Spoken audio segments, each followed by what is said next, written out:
PS5, Bloodhound, Ninja Man, PSP time. Metal Green Soldier 4 Snake Eater. From a gameplay in a Switch for Smash.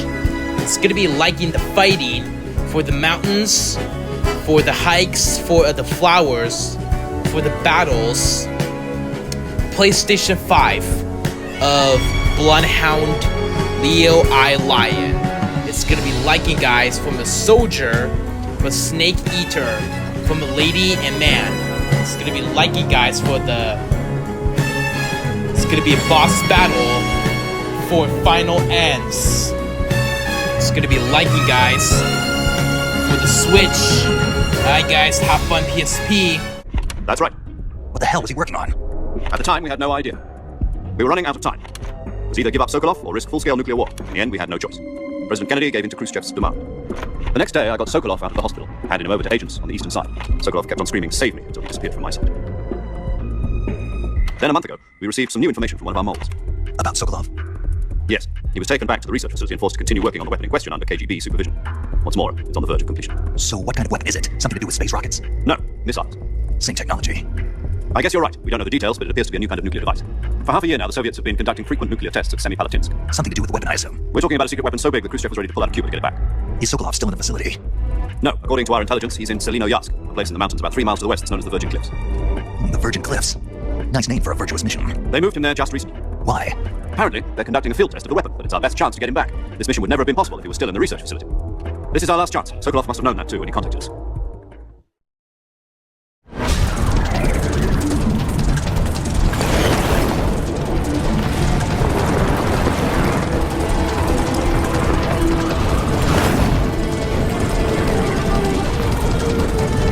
Listen up, Jack. Your mission is to infiltrate Selino Yarsk in the Soviet mountains, ensure the safety of Sokolov, and bring him back to the west. If we don't get Sokolov back before that weapon is complete, we'll be facing a major crisis. The clock is ticking. Once we confirm the rescue of Sokolov, stand by at the recovery point. A recovery balloon will be dropped at that point. Helium will be pumped into the balloon to inflate it. The process takes about 20 minutes. Once it's complete, gunship's arm will latch onto the balloon and pull it up. The full surface-to-air recovery system. I'm familiar with the theory. Take it easy. It's been combat-proof. Do you think Sokolov is up to it? The shock will be less than during a parachute jump, and the arm can handle up to 500 pounds. So you're planning on going over the border in a single combat talent? She's equipped with 2 6-barrel 20mm Vulcan cannons, as well as 2 40mm machine guns. Sounds like she could hold her own against a battalion of tanks. Even with the fuel in the reserve tank, we're facing a 4-hour time limit. If all goes well, it shouldn't take more than a few hours. Home in time for dinner. But if anything goes wrong, you'll be eating dinner, breakfast, and all the rest of your meals in the jungle.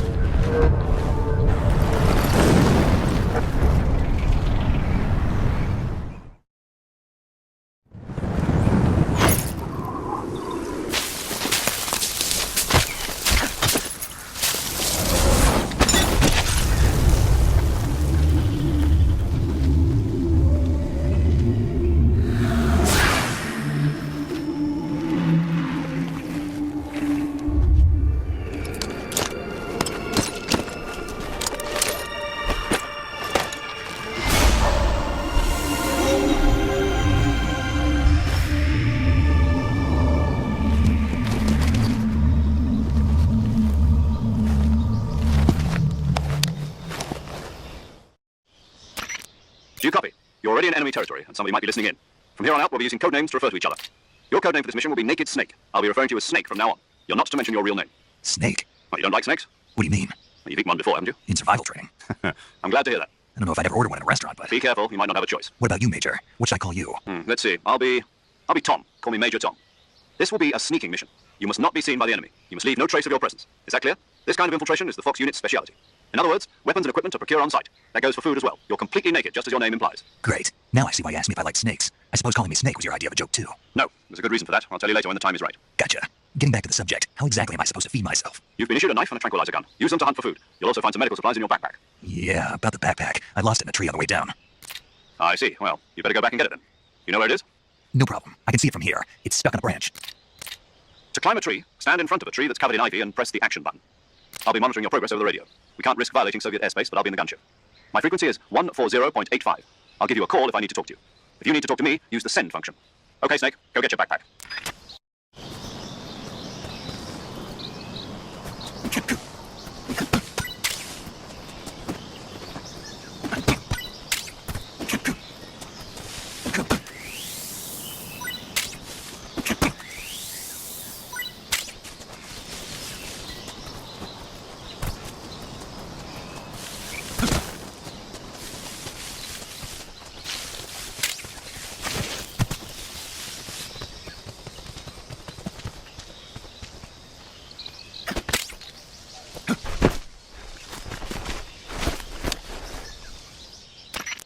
I see you've retrieved your backpack, Snake. To equip a weapon, it's necessary to take it out of your backpack. In the survival viewer, choose Weapon from the backpack. Your available weapons will be displayed in a list on the screen. From that list, choose the weapon you want to equip and press the Enter button. For other equipped items, just do the same thing from Item. Got it. Use the survival viewer backpack. Yep, that's right. Survival is fundamental to this mission. After you've been out in the field for a while, your stamina will start to drop. If your stamina gets too low, it'll affect your performance. You won't be able to shoot accurately, for example, and your wounds won't heal as smoothly. Keep an eye on your stamina so you don't run out. To recover lost stamina, you can hunt for local flora and fauna. You can use either your tranquilizer gun or your knife to hunt. My only weapon is a Mark 22 Hush Puppy tranquilizer gun? That's right. It's been fitted with its own suppressor. However, the suppressor will deteriorate every time you fire. Once its durability reaches 0, the noise suppression effect will be gone. So don't get too trigger happy with it. The suppressor's durability is shown in the icon. Any weapons and equipment beyond what you're carrying now, you'll have to find as you go. I have to find my own weapons and equipment? Whose crazy idea was this anyway? Solo covert actions are standard Fox operating procedure. You can't leave any traces of your presence. No weapons, equipment, footprints, sweat, or bodily waste. The same goes for bullets and cartridges, too. Your presence in enemy territory is already a violation of international conventions of warfare. There aren't supposed to be any American soldiers in Russia. It could spark an international incident. You can't let anyone see you. You can't let the enemy know you're there. This is a stealth mission. You're a ghost, Snake, in every sense of the word.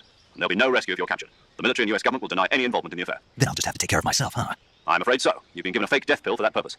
SIS guidelines stipulate that soldiers on covert ops like this one be issued a potassium cyanide capsule. Tape it to your body so you can take it when you need to. How generous of you. Use it if you're taken prisoner by the enemy. It'll send you into a state of false death for a short time. Fooling them into thinking that I'm really dead. So how do I come back to life? Just take the revival pill. You mean that thing they put in my tooth before the mission? That's the one. But be careful. If you remain in a state of false death for too long, nothing will be able to bring you back. Remember that. I'll keep it in mind. You said this was a solo mission, right? Right. I guess that means I can't count on any reinforcements. Correct. The mission rests entirely in your hands. A real one-man army. Relax. There's a support team ready to back you up over the radio. Who? I'll introduce them to you. This time, survival is of utmost importance. The first member of the support team will be in charge of monitoring your physical condition, acting as a medic, so to speak, as well as recording your mission data. She's a member of Fox as well, and she's here on the gunship with me. She? Hello, Snake. I'm paramedic. Nice to meet you. Paramedic. As in a medic who comes in by parachute. Aren't you going to tell me your real name? Are you going to tell me yours, Mr. Snake? My name, huh? It's John Doe. And they call you Jack for short. You're a regular Captain Nemo. A name means nothing on the battlefield. After a week, no one has a name. What's your name? Jane Doe. Very funny. I wasn't joking, but I'll tell you my name only if you manage to make it back alive. My frequency is 145.73. She's also in charge of recording your mission data. Whenever you want to save, send a message over the reserved save frequency, 140.96. So saving lets me record my mission data. That's right. It also records the state of your health. Good to know. There's one more person I want to introduce you to, Snake. Huh? Speaking of snakes, you remember the boss, don't you? A legendary soldier and your mentor. Actually, it was the boss that got the DCI's authorization in the first place. She's going to be serving as Fox's mission advisor. The boss is? She also helped me plan this mission. She and I were at SAS together. Jack, is that you? How many years has it been? Boss? That's right. It's me. Talk to me. Let me hear your voice. It's been 5 years, 72 days, and 18 hours. You've lost weight. You can tell just by the sound of my voice. Of course I can. I know all about you. Really? Well, I don't know anything about you. What's that supposed to mean? Why'd you disappear on me all of a sudden? I was on a top secret mission.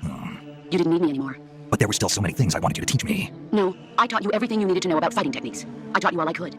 The rest you needed to learn on your own. Techniques, sure, but what about how to think like a soldier? How to think like a soldier? I can't teach you that. A soldier needs to be strong in spirit, body, and technique. And the only thing you can learn from someone else is technique. In fact, technique doesn't even matter. What's most important is spirit. Spirit and body are like two sides of a single coin. They're the same thing. I can't teach you how to think. You'll just have to figure it out for yourself. Listen to me, Jack. Just because soldiers are on the same side right now doesn't mean they always will be. Having personal feelings about your comrades is one of the worst sins you can commit. Politics determine who you face on the battlefield. And politics are a living thing. They change along with the times. Yesterday's good might be tomorrow's evil. Is that why you abandoned me? No, it had nothing to do with you. I already told you, Jack. I was on a top secret mission. A soldier has to follow whatever orders he's given. It's not his place to question why. But you're looking for a reason to fight. You're a natural-born fighter, but you're not quite a soldier. A soldier is a political tool, nothing more. That's doubly true if he's a career soldier. Right and wrong have no place in his mission. He has no enemies and no friends. Only the mission. You follow the orders you're given. That's what being a soldier is. I do whatever I have to get the job done. I don't think about politics. That's not the same thing. Sooner or later, your conscience is going to bother you. In the end, you have to choose whether you're going to live as a soldier or just another man with a gun. There's a saying in the Orient, loyalty to the end. Do you know what it means? Being patriotic. It means devoting yourself to your country. I follow the president and the top brass. I'm ready to die for them if necessary. The president and the top brass won't be there forever. Once their terms are up, others will take their place. I follow the will of the leader, no matter who's in charge. People aren't the ones who dictate the missions. Then who does? The times. People's values change over time, and so do the leaders of a country. So there's no such thing as an enemy in absolute terms. The enemies we fight are only enemies in relative terms, constantly changing with the times. As long as we have loyalty to the end.